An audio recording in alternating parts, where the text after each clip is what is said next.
हाय दोस्तों, welcome back.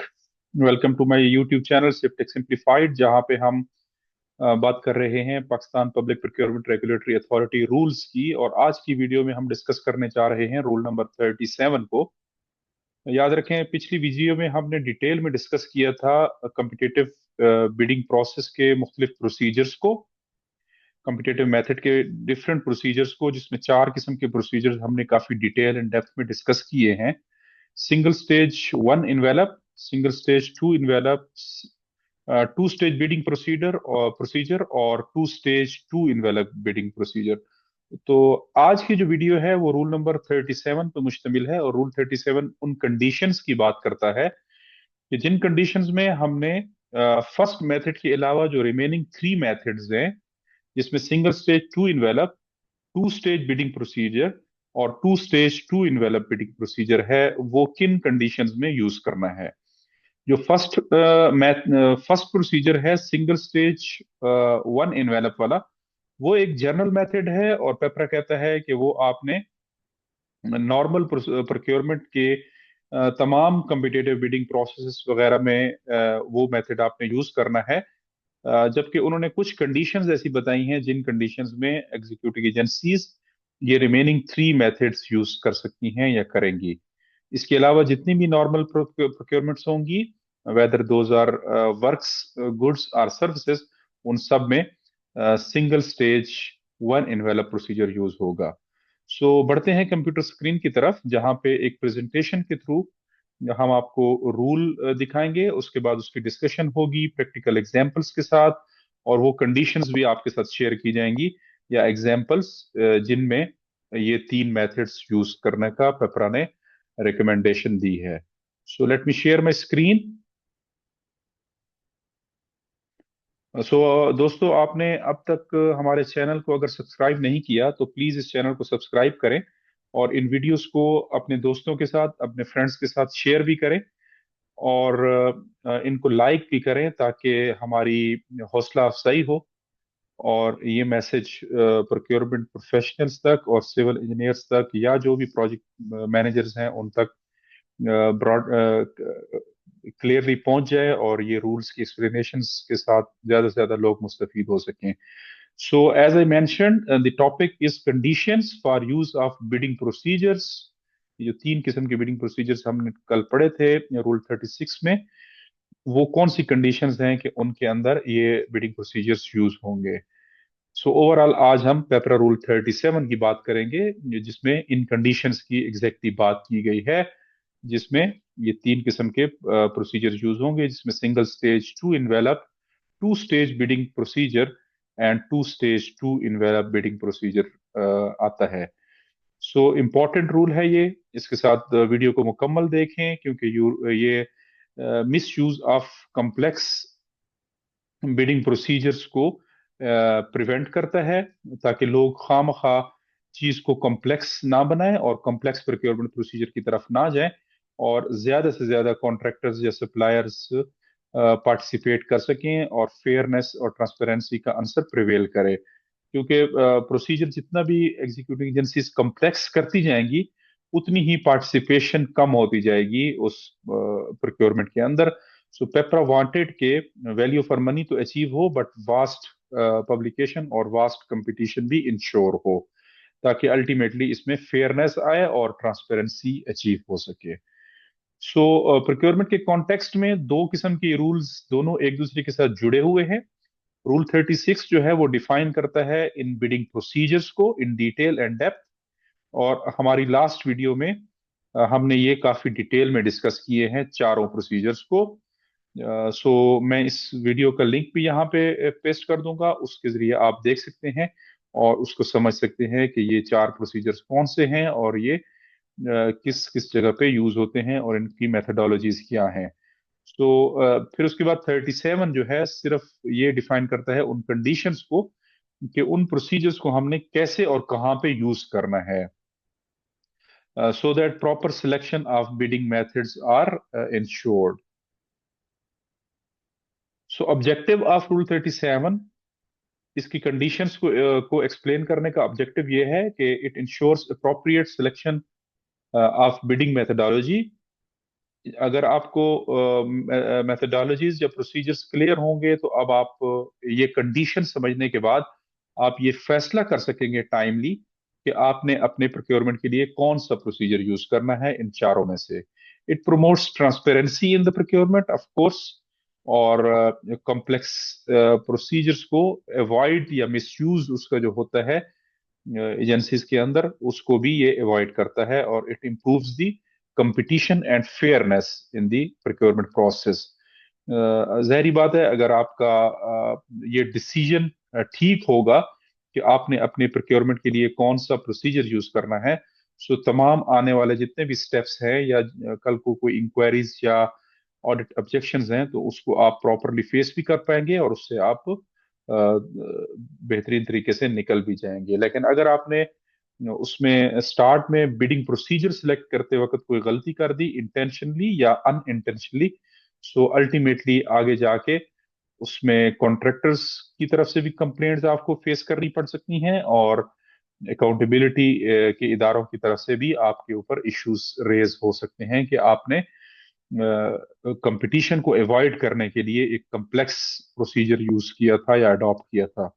सो इस video को मुकम्मल देखिए, हम कोशिश करेंगे कि इसको मजीद एक दफा एक्सप्लेन करके आपको वो कंडीशंस क्लेरिफाई कर दें कि कौन सी कंडीशन में आपने single stage two envelope procedure use करना है, और किन कंडीशंस में आपने two stage bidding procedure use करना है, और किन कंडीशंस में आपने most complex method of procurement which is two stage two envelope आपने अडॉप्ट करना है। Why multiple multiple bidding procedures exist, ये होते क्यों है? हमने हमने पिछली वीडियो में भी डिस्कस किया था कि जूं जूं आपकी प्रोजेक्ट्स में कम्प्लेक्सिटीज इंक्रीज होती जाती हैं from simple to the complex, तो उस हिसाब से आपके प्रोक्योरमेंट प्रोसीजर्स भी चेंज होते जाते हैं और कॉम्प्लेक्स होते जाते हैं। सो डिफरेंट होते इसलिए हैं कि different level of project complexities होते हैं। कुछ प्रोजेक्ट सिंपल नेचर के होते हैं जिनके ऊपर हम नॉर्मल मेथड यूज करते हैं which is single stage one envelope, और उसमें हम टेक्निकलिटीज की तरफ ज्यादा नहीं जाते, और टेक्निकल और फाइनेंशियल बिल दोनों एक साथ एक ही इनवेलप में मंगवाते हैं और एक साथ एक ही जगह पे उसको ओपन भी करते हैं।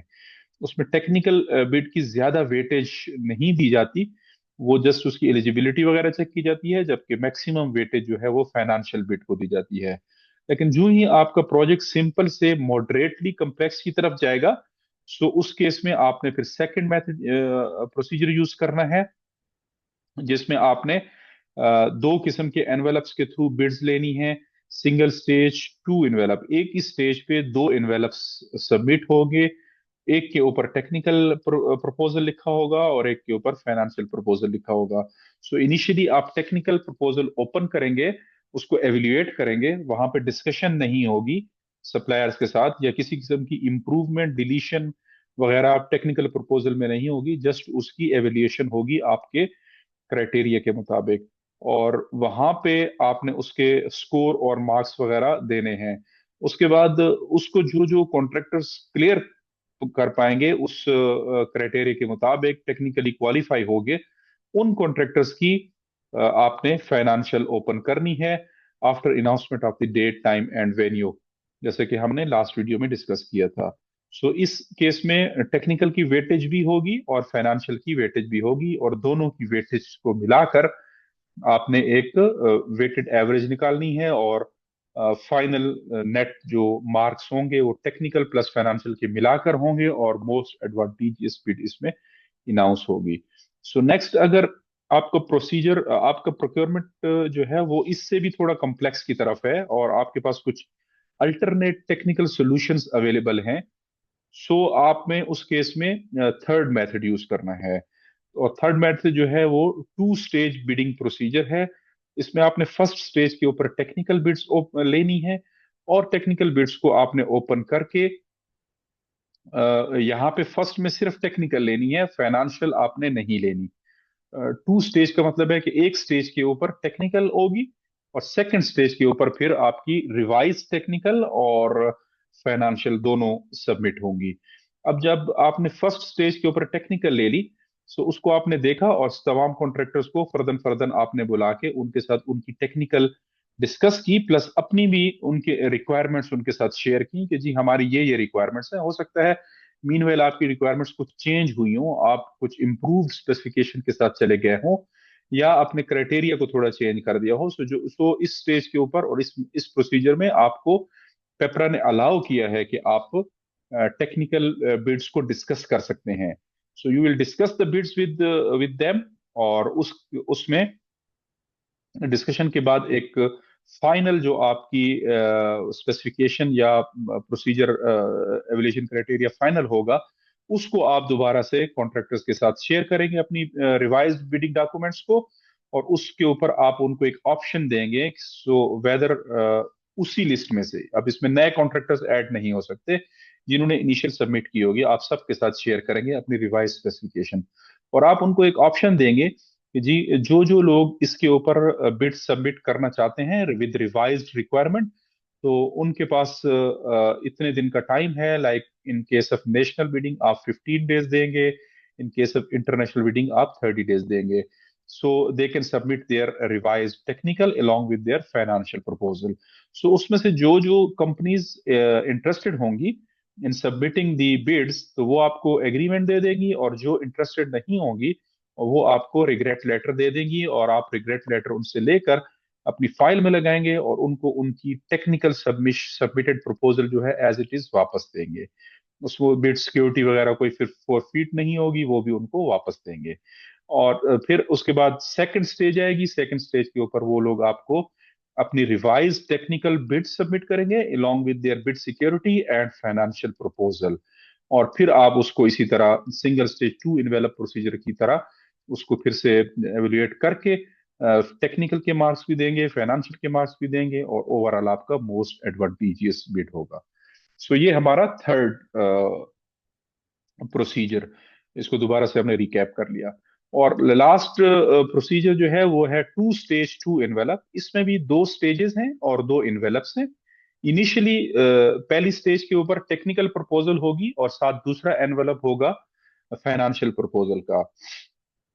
लेकिन जो ही आपके पास प्रपोजल्स आएंगी, आपने फाइनेंशियल को सील रखना है, आपने टेक्निकल को ओपन करना है, टेक्निकल की उसी तरह आपने डिस्कशंस करनी है, अपनी क्राइटेरिया के साथ उसको एवेल्युएट करना है, और अपनी स्पेसिफिकेशंस या रिक्वायरमेंट्स को भी आपने देखना है।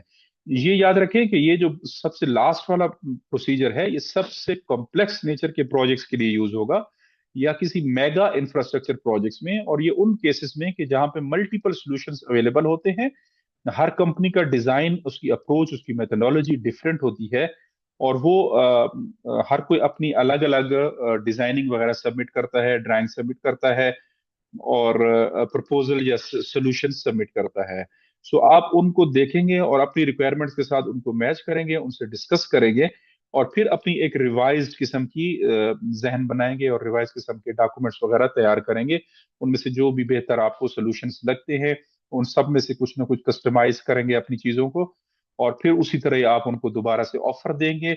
उनमें से जो कंपनीज इंटरेस्टेड होंगी आपको रिवाइज्ड बिड सबमिट करने में, सो दे विल गो बैक, और उस उनके पास उस तरह का 15 डेज पीरियड होगा और 30 डेज पीरियड होगा, तो वो दे विल गो बैक, और फिर उसमें वो लोग दोबारा से अपनी नई रिक्वायरमेंट्स को इनकारपोरेट करते हुए आपकी नई रिक्वायरमेंट को, अपनी बिड को रिवाइज करेंगे, और अलोंग विद देयर टेक्निकल वो वहां पे एक सप्लीमेंट्री फाइनेंशियल बिड भी सबमिट करेंगे।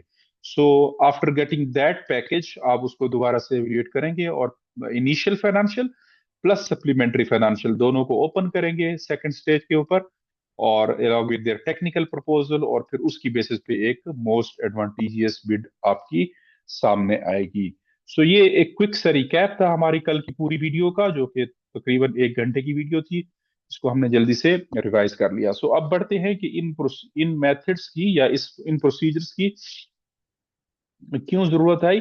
डिफरेंट लेवल ऑफ हमने डिस्कस किया कि प्रोजेक्ट की कम्प्लेक्सिटीज होती हैं, और टेक्निकल एवेल्युएशन इन सम प्रोक्योरमेंट्स उनकी भी अप्रोच डिफरेंट होती है। सो uncertain specifications in complex projects, अगर कॉम्प्लेक्स प्रोजेक्ट्स हैं तो उनमें स्पेसिफिकेशन जारी बात है, हर बिडर अपनी अलग से अप्रोच में ऑफर करेगा, या आपकी अपनी स्पेसिफिकेशंस भी अनसर्टेन या अनक्लियर होती हैं। So need for discussion with the bidder, अगर ऐसे ऐसे प्रोजेक्ट्स हैं जिसमें डिस्कशन की जरूरत हो बिडर्स के साथ, सॉल्यूशंस के ऊपर, डिजाइन के ऊपर, अप्रोचेस के ऊपर, मेथोडोलॉजीज के ऊपर, सो ऐसे केसेस में आपने ये इन तीनों में से किसी प्रोसीजर को यूज करना होता है। सो रूल 37 अप्लाइज टू सिर्फ इन तीन प्रोसीजर्स के ऊपर अप्लाई होता है। सिंगल स्टेज टू इनवेलप पे, single stage bidding procedure, two stage bidding procedure पे, और टू स्टेज टू इनवेलप पे। सो जो फर्स्ट वाला है वो रूल 37 के अंदर कवर नहीं है, क्योंकि वो नॉर्मल प्रोसीजर है और ओवरऑल प्रोक्योरमेंट तकरीबन उसी से होती है, अगर कोई कॉम्प्लेक्स नेचर की ना हो तो। सो इस रूल की लीगल इम्प्लीकेशंस या प्रैक्टिकलिटीज क्या है? लीगल प्रिंसिपल क्या है? Complex bidding procedures should only be used when justified. So otherwise आपके जो ऑडिटर्स हैं वो सबसे पहला ये क्वेश्चन यही करेंगे कि आपने ये जो प्रोसीजर अडॉप्ट किया है, for example single stage bidding procedure, तो आपने ये क्यों किया है? आप पहले इस चीज को जस्टिफाई करें। या पेपरा भी किसी की कंप्लेंट के जवाब में आपसे ये भी पूछ सकता है। सो इम्प्रॉपर सिलेक्शन में लीड टू ऑडिट ऑब्जेक्शन। अगर आपकी जस्टिफिकेशन प्रॉपर नहीं होगी तो ऑडिट ऑब्जेक्शन आएगा, प्रोक्योरमेंट की कंप्लेंट आएंगी, या प्रोजेक्ट डिले होगा अल्टीमेटली इस इशू की वजह से। सो ऑलवेज ट्राई करें, कोशिश करें कि ये आपका जो प्रोसीजर सिलेक्शन है वो बेहतरीन हो, ठीक हो, और उसमें आप कोई गलती ना करें, आपको मुकम्मल तौर पे कमांड हासिल हो, और जस्टिफिकेशन के साथ आपने अप्रूवल भी लेनी है अपने कॉम्पिटेंट अथॉरिटी से while selecting any of the procedure, ताकि आपकी स्किन कल को सेफ हो। सो एग्जैक्टली रूल नंबर 37 को रीड कर लेते हैं। 37 टाइटल है conditions for use of single stage two envelope, two stage and two stage two envelope bidding procedures. Single stage one envelope bidding procedure shall ordinarily by the main open competitive be the main open competitive bidding procedure used for most of the procurement. So अमूमी method जो है, अमूमी या ordinarily, वो single stage one envelope bidding procedure ही है in case of open competitive bidding. लेकिन other appropriate procedures of open competitive bidding shall be selected in the following circumstances. मुदरजा Zail ऐसे हालात या कंडीशंस हैं या सर्कमस्टांसेस हैं जिसमें बाकी तीन जो प्रोसीजर्स हैं वो अडॉप्ट किए जाएंगे। Number A, single stage two envelope. Single stage two envelope किन किन केसेस में यूज किया जाएगा? It shall be used where the bids are to be evaluated on technical and financial grounds and price is taken into account after technical evaluation. So ऐसे projects जिनके लिए आपके पास technical capabilities या quality वगैरह का control, technical soundness, ये ज्यादा important है, और प्राइस भी है, लेकिन टेक्निकल की वेटेज आप ज्यादा देते हैं उन प्रोजेक्ट्स में। सो ऐसे केसेस में आप टेक्निकल को यूज करेंगे, और ये जो प्रोसीजर है single stage two envelope procedure को अडॉप्ट करेंगे, where the bids are to be evaluated on the technical and financial grounds and price is taken into account after technical evaluation. So ऐसे projects जिनमें आप price को या cast को बाद में रखते हैं, सेकंड प्रायोरिटी पे रखते हैं, और टेक्निकल साउंडनेस को टॉप प्रायोरिटी पे रखते हैं, सो ऐसे प्रोजेक्ट्स में आप ये प्रोसीजर यूज करेंगे। Two stage bidding procedure shall be adopted in large and complex contracts where technically unequal proposals are likely to be encountered, or where the procuring agency is aware of its options in the market, but for a given set of preferences requirement performance requirements, there are two or more equally acceptable technical solutions are available to the procuring agency. So two stage bidding procedure वहां पे adopt होगा जहां पे large projects हो, complex nature के contracts हो, और technically unequal proposals आपको आना या सबमिट होने के चांसेस ज्यादा हों, या आपके पास एक या दो से ज्यादा ऑप्शंस या इक्वलेंसीज अवेलेबल हों। लाइक एक कंपनी ने कोई सोल्यूशन दिया और दूसरी कंपनी ने उसी चीज का कोई और सोल्यूशन दिया, तो आप कहते हैं कि ये लेना चाहिए, ये लेना चाहिए, आपके पास क्लैरिटी नहीं है। सो ऐसे केसेस में आप जो प्रोसीजर यूज करेंगे वो टू स्टेज बिडिंग प्रोसीजर है। सो यहाँ पे लार्ज और कॉम्प्लेक्स प्रोजेक्ट की बात की गई है, और या या दो से ज्यादा इक्वली एक्सेप्टेबल टेक्निकल सॉल्यूशंस की बात की गई है, वहां पे अवेलेबल हों।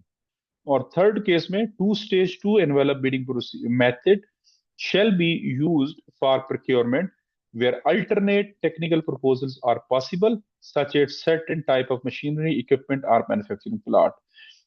और ये जो तीसरा वाला है ये मोस्ट कॉम्प्लेक्स में यूज होगा, और ऐसे केसेस में जहां पे अल्टरनेट टेक्निकल प्रपोजल्स पॉसिबल हों, एक ही चीज के एक से ज्यादा सॉल्यूशंस अवेलेबल हों। So in case of equipment, machinery या मैन्युफैक्चरिंग प्लांट्स वगैरह में, सो ऐसे केसेस में ये तीसरा वाला यूज होगा। आगे इसको एग्जांपल्स के जरिए भी समझेंगे। When to use single stage two envelope. Single stage two envelope technical evaluation required before price comparison. Prices वगैरह देखने से पहले या उनको कंपेयर करने से पहले आप चाहते हैं कि आप टेक्निकली कॉन्ट्रैक्टर्स को एवेल्युएट कर लें और टेक्निकली क्वालिफाइड लोगों की सिर्फ प्राइसेस आप देखें। सो मे बी कोई ऐसा कॉन्ट्रैक्टर हो जो टेक्निकली ज्यादा साउंड ना हो लेकिन उसने प्राइस कम ऑफर की हो, सो उसकी प्राइस को आप खोलेंगे ही नहीं, बल्कि उसकी पहले टेक्निकल क्वालिफिकेशन चेक करेंगे, और अगर वो टेक्निकली रिस्पॉन्सिव ठहरेगा तभी वो उस कंपटीशन में आएगा प्राइस वाले में। Quality of proposal is important. यहाँ पे quality specially in case of consultancy contracts जो है ये मेथड यूज होता है, जहाँ पे QCBS cost quality based method use होता है, और क्वालिटी प्रपोजल यहाँ पे इंपॉर्टेंट होती है in case of consultancies. Complex equipment or services involve. ऐसी सर्विसेज जहाँ जो थोड़ी कम्प्लेक्स नेचर की हो या इक्विपमेंट्स हो, उस केस में भी ये वाला यूज होता है। यहाँ पे इक्विपमेंट्स की स्पेसिफिकेशंस वगैरह, उसकी वेटिंग, उसकी जो आपकी टेक्निकल में आपने रिक्वायरमेंट्स मांगी थी उनकी, वो पहले कंपेयर होती हैं। उनमें से जो जो क्वालिफाई कर जाते हैं तो उनकी आपने आउट ऑफ, फॉर एग्जांपल आपने 70 मार्क्स दिए हैं आउट ऑफ 100 टेक्निकल प्रपोजल के लिए, 30 आपने दिए हैं फाइनेंसेस के लिए, या ये चेंज भी हो सकता है। अगर आपकी टेक्निकलिटीज आप ज्यादा डिमांड कर रहे हैं तो आप 80-20 की रेशो भी रख सकते हैं, 90-10 भी रख सकते हैं, 60-40 भी रख सकते हैं, depends upon the how complex the project is. So उसके बाद फिर आपने उसकी टोटल को 70 की वेटेज के साथ निकालना होगा। सो उसके बाद में जो जो क्वालिफाई करेंगे उसकी ही सिर्फ फाइनेंशियल ओपन होगी, और उसके बाद उसका टोटल नेट टोटल जितने भी मार्क्स आएंगे वो कंपेयर किए जाएंगे, और उसमें जो हाईएस्ट होगा वो विनर होगा। एग्जाम्पल्स इसकी ले लेते हैं। Procurement of IT system, medical equipment, consultancy services या स्पेशलाइज्ड इंजीनियरिंग वर्क्स। तो इस टाइप या इन कैटेगरीज के जो भी प्रोजेक्ट्स होते हैं उनमें single stage two envelope procedure use होता है। कोई IT सर्वर रूम है, कोई IT इक्विपमेंट्स मंगवाने हैं, कंप्यूटर्स मंगवाने हैं, कोई मेडिकल इक्विपमेंट है, कोई वेंटिलेटर्स वगैरह, या कोई लाइट्स वगैरह, OT लाइट्स, जिस तरह के जो भी मेडिकल के इक्विपमेंट होते हैं, MRI machine, CT scan machine. So उन केसेस में आप पहले टेक्निकली साउंडनेस आप चेक करते हैं कि टेक्निकली कितने कॉन्ट्रैक्टर्स या सप्लायर्स कितने साउंड हैं। या कंसल्टेंसी वर्क्स के लिए भी नॉर्मली यही यूज होता है। पहले उनकी आप एक्सपीरियंस के, उनकी पर्सनल के और बाकी जितने भी परफॉर्मेंस वगैरह के मार्क्स हैं वो आप चेक करते हैं, और बाद में उनकी फाइनेंशियल की सेकंड लेटर स्टेजेस के ऊपर ओपनिंग होती है। इसके बाद दूसरा जो प्रोसीजर है टू स्टेज बिडिंग प्रोसीजर, वो कब यूज होता है? Procuring agency can not finalise specifications.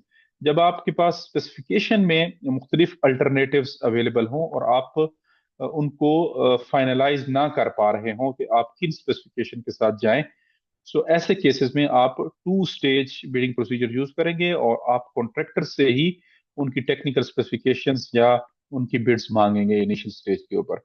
Technical solution may very among bidders. मुख्तलिफ बिडर्स मुख्तलिफ टेक्निकल सोल्यूशन पेश कर रहे हैं आपको। सो ऐसे केसेस में भी ये प्रोसीजर यूज होगा। और कम्प्लेक्स इंजीनियरिंग सिस्टम रिक्वायर्ड, या आपका कोई ऐसा सिस्टम है जिसके अंदर कम्प्लेक्स इंजीनियरिंग या डिजाइनिंग की रिक्वायरमेंट है। For example power generation systems, water treatment plants, advance communication system या स्पेशलाइज्ड इंडस्ट्रियल प्लांट्स। तो इस नेचर के या इन कैटेगरीज के जितने भी प्रोजेक्ट्स होंगे उनके अंदर स्पेसिफिकेशंस का मेन इशू होता है, या अल्टरनेट मेथड्स अवेलेबल होते हैं, सॉल्यूशंस अवेलेबल होते हैं।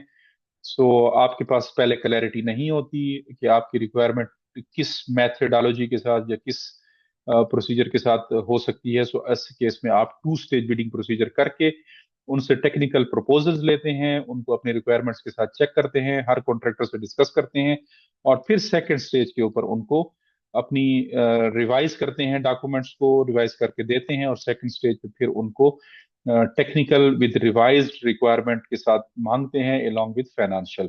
सो फिर उसका उस पिछले मेथड की तरह कंपैरिजन होता है। तीसरा जो प्रोसीजर है वो मोस्ट कॉम्प्लेक्स है, when to use two stage two envelope. इसमें दो स्टेजेस होती हैं और दोनों स्टेजेस के ऊपर दो इन्वेलप सबमिट होते हैं।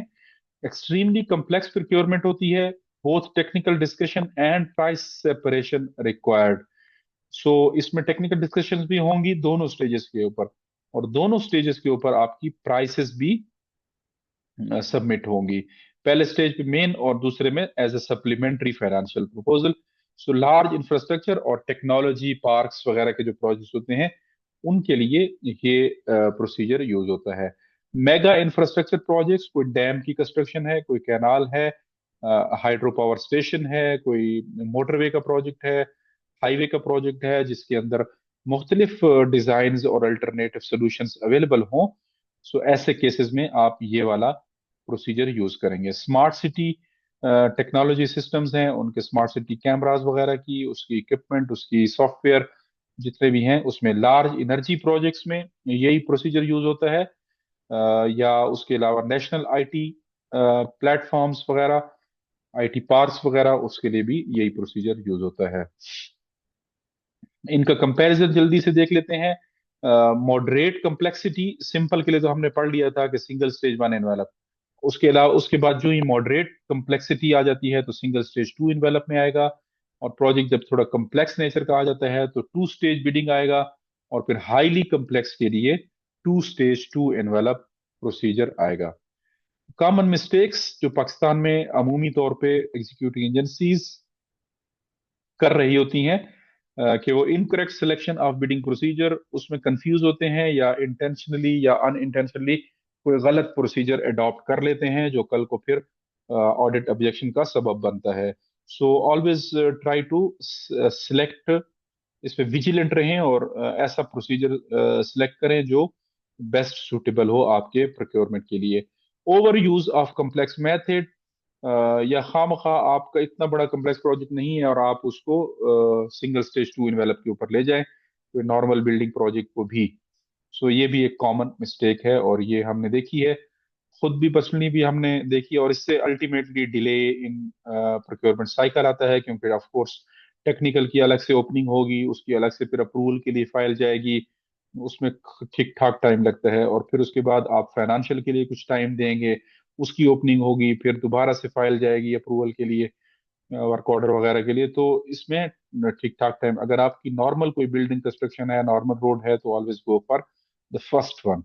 बट अगर आपका वाकई सीरियस या कॉम्प्लेक्स, मॉडरेट कॉम्प्लेक्स नेचर का प्रोजेक्ट है तो go for the single stage two envelope.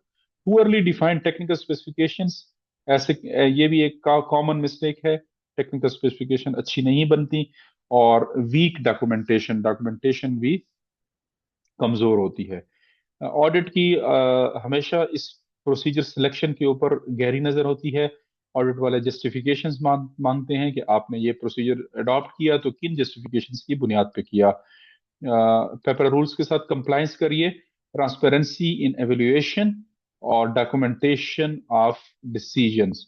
जो भी आपने डिसीजंस करने हैं, जो अंडरस्टैंडिंग्स करनी है, उन सब की आपने डॉक्यूमेंटेशन करनी है, या इन इन प्रोसीजर्स के दौरान भी आपने जितनी भी कम्युनिकेशंस करनी है, आपने कोई टेक्निकल डिस्कशंस करनी है, आपने बिडिंग के लिए टाइम डेट वेन्यू कन्वे करना है, आपने किसी की बिड रिटर्न करनी है अनओपन उनकी विड्रॉल या रिग्रेट लेटर के बाद। So everything should be documented and in writing.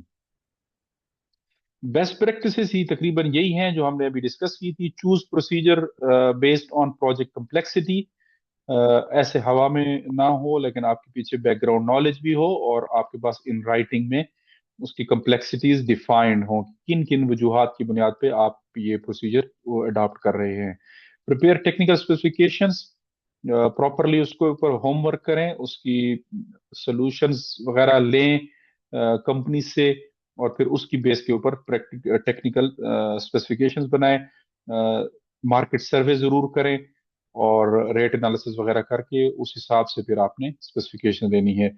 और अगर आपको जरूरी है कि किसी ब्रांड का या किसी कंट्री का मेंशन करना भी है, तो इक्विवेलेंट के साथ उसको लगाएं, कि आर इक्विवेलेंट का वर्ड यूज करें। मेंटेन ट्रांसपेरेंट एवोल्यूशन प्रोसेस, आपका जो भी evolution process already bidding documents के अंदर पब्लिश हो चुका है, उसी को स्पिरिचुअली आपने फॉलो करना है। और document justification for procedure selection, of course वो जो आपने प्रोसीजर सेलेक्ट किया है उसको डॉक्यूमेंट करें और उसको लिखें अपने पास।